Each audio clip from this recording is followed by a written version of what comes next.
What's up guys? It's Sona in case you're new to my channel. I don't even know if this video is gonna actually go up. It's Saturday, I'm home alone. I think it's like 9:30 or so. KB went to get a haircut, so I was like, you know what? Today I was just kind of feeling like getting some stuff out, and so I'm gonna do it.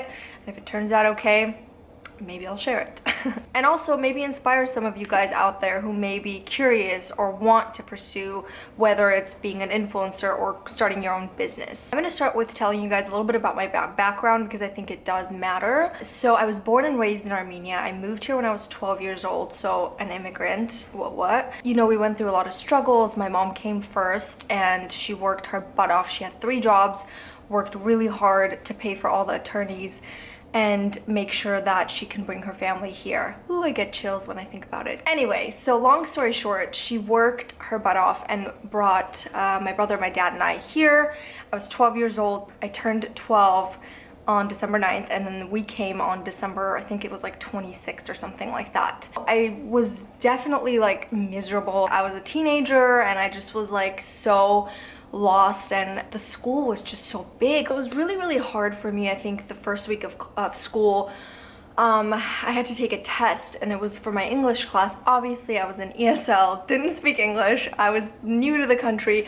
I failed the test and my teacher was so disappointed. He called my mom, and I posted this on Instagram a while ago when I was doing Sundays with Sona, but he basically said, you're gonna end up washing dishes for the rest of your life if you continue this way.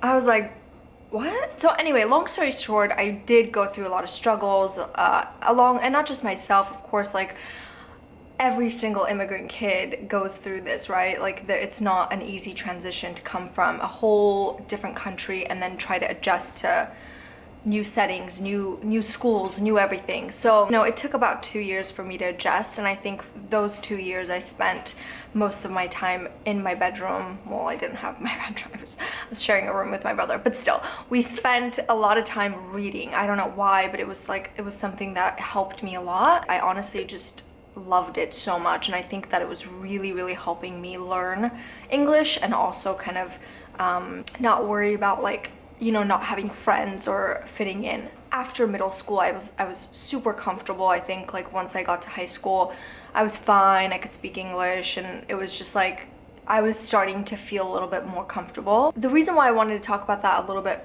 first is not because like I want anyone to feel sorry for me or any immigrant kid out there. It's because those things made me stronger. I think those things that you go through, whether you're an immigrant or have been bullied for other things in school, everyone has their own story. You know, you might have been bullied for something completely different, but it made you stronger. And I think the drive of knowing that you've gone through a difficult time in your life kind of just, for me, it just lit a fire within me, and I knew that I wanted to do something, and I didn't know I was ever going to be like successful. I just want to do what makes my soul happy and not worry about other people and not really worry about having a lot of friends. And also, like, I think knowing that you know, your parents have gone through so much to kind of put you in a better situation, you kind of appreciate that and you don't want to let them down in a way. You know, I was really confused. I didn't know what I wanted to do. Like, I knew I wanted to do something in the creative space, but I just wasn't sure what it was. And I think at that time I was really starting to play with makeup, and I learned how much I loved it. It was to a point where I would much rather stay home and like practice makeup on somebody than go out with my friends. It was like the weirdest thing. People started to like refer me to their friends to do makeup, and I was just like, I can't charge people. Like, I don't know what I'm doing. I didn't go to school for this. You know, at the end of the day, I did it for free because I just really liked it. It came to a point where I was feeling a little bit more comfortable with it. So that's when I started to charge people, and I remember I started charging them like $40, and I was like, wow, I can't believe someone's paying me $40 to do their makeup. It was just so crazy. So when I started to really get into it, that's when I took it a little bit more seriously. I was like, I want to go to school. I want to be a certified makeup artist. So I went to Mud, and I got certified, which honestly I didn't think that it was that helpful. Like, it was great in a sense because I learned sanitation really well, because I didn't know what I was doing back then. Like, I didn't know how to properly sanitize my makeup, and I think that's a really important thing to learn. But also you learn that from working at a counter too. So I worked at Mac. I honestly think like working at Mac was the best school I could ever have gone to, and I was getting paid, which was awesome. So if you are in a situation where you love makeup but you don't know how to, like, you know, perfect the craft, I would say instead of going to school and spending $10,000 to $20,000, which is how expensive it is now, I highly recommend you starting at a cosmetics counter, whether it's Mac or another one. I just think Mac has it down, you know, like their sanitation and everything. Like, they really train you on everything. I think YouTube came about and it was like the most exciting thing that happened to me, because I loved it. And this was a period in my life that I just wasn't quite happy with. I just think I was trying to figure myself out, and I wasn't happy with where I was with my job, with, not to say friends, but just like the environment that I was in. I just didn't feel like I was around people who were driven and wanted to like conquer the world, basically. Like, I was always a dreamer. I just think like I was young and just very ambitious, and I just wanted to figure myself out. I realized that making YouTube videos was like one of my favorite things, because I was connecting with people from all over the world. And granted, my first video, it's not like I had millions of views or anything like that, but it was just really cool to even have the 20 or 30 views and see the comments and like see 5 people commenting. It was just like the coolest thing ever. And for me, that was like the equivalent of having a class and teaching 30 people. I was never caught up with numbers. It was never about that. It was just like, oh my god, that's so cool that like 30 people watched my video, and then 30 became 60. Long story short, I think when I realized that I was really passionate about YouTube, I wanted to have like a little more structure, and so I wanted to make sure that I uploaded regularly and spend a little more time treating it as a job rather than a hobby.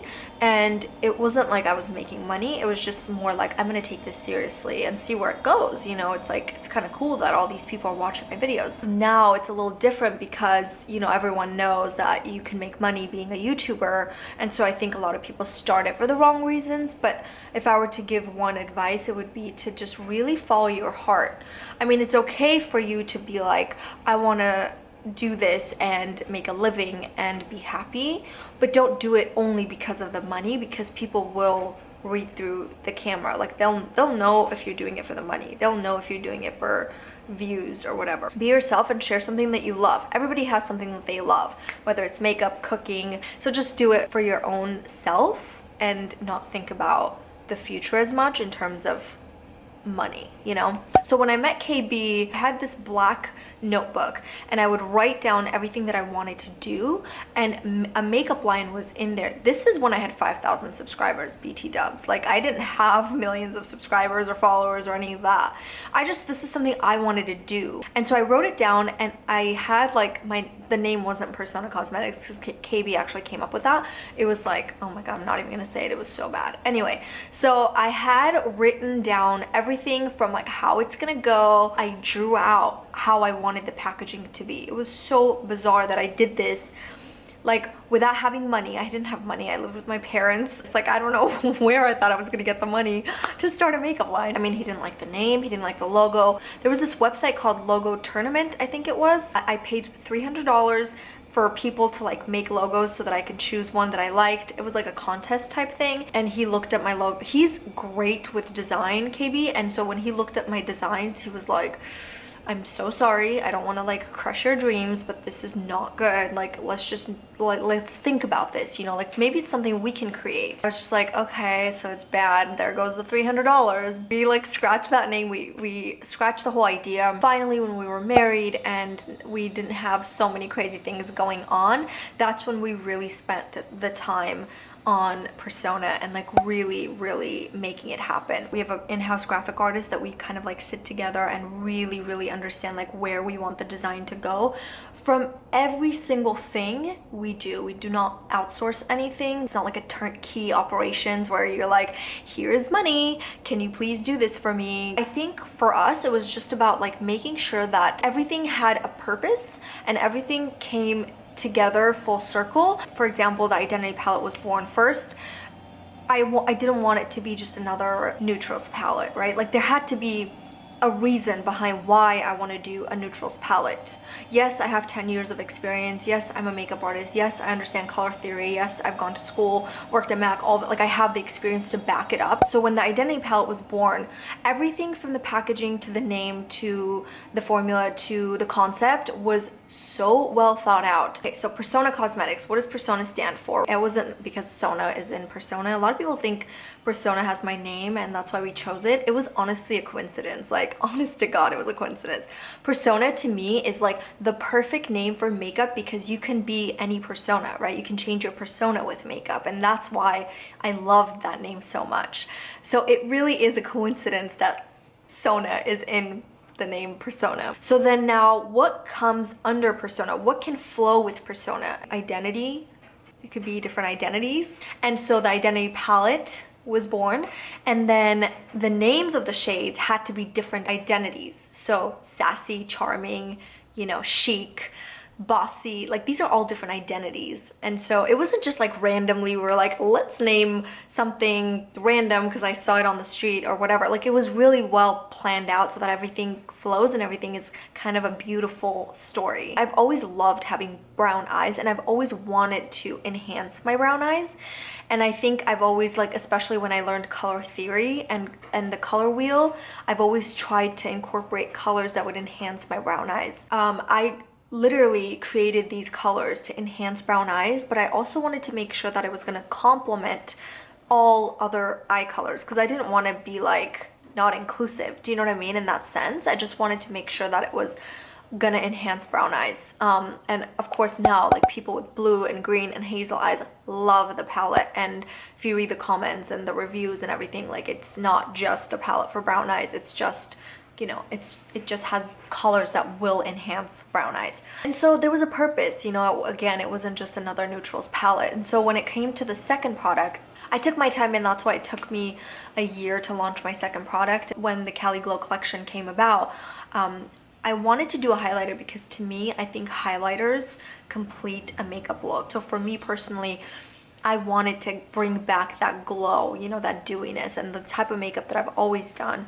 whether on myself or on clients, has been that J-Lo glow, has been that like really beautiful, dewy, you know, looks. You know, I want to be inclusive. I want to make sure that I'm that brand that includes every single person. And so we had to do 3 different colors, which took a long time to perfect. But I think for us, I think it was really important to build a brand and not necessarily a product. So, okay, so the reason why I'm saying all of this is because I want you to think about what it is that you're doing and think really hard and create a purpose, and not just do it because everyone else is doing it. Sorry, that's my laundry being done.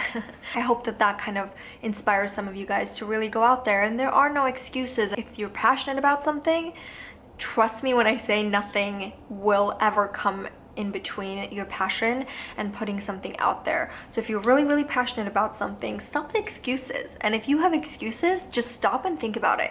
Am I really passionate about this? Because if I am, and if I love it so much, I don't know that I would have excuses. You know, think about it that way. Or maybe changing your mentality to think that, you know what, no, I'm gonna do this because this is something that I want to do. Everything takes time. Nothing just starts being successful. And so knowing that, you have to put a lot of time and effort. When you go to the gym, it takes a long time for you to see results.